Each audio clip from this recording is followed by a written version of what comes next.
Сәлем достар, құрметті атаңдар. Бүгін сіздерге бір пайдалы контент болсын деп, бір керемет тақырыпта кішігірім сіздерге айтып өткім келіп отыр.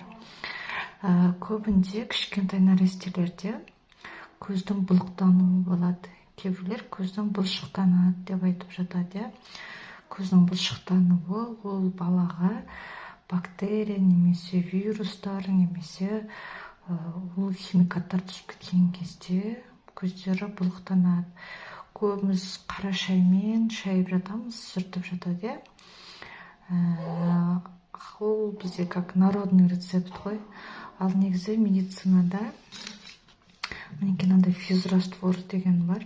Физраствор арнайы жасайтын. Және бізге мақта қажет болады кішкене. 2 граммдық шприц. Бола керек негізі 5 граммдық болсын. Негізі 2 граммдық ыңғайлы болады. Осы 2 граммдық шприцпен басындағы инесін алып тастайсыздар да, тек шприцтің өзімен осы физрастворға мына жерінен салып, шприцпен бүйтіп тартып аласыздар. Шамамен 1 немесе 2 миллиграммдай жетеді. Сөйтіп тартып аласыздар да, и тура прям баланың көзін бүйтіп ашып тұрып, жаңағыны ақырындап жіберіп, бірден мақтамен сүртіп алуларыңыз қажет.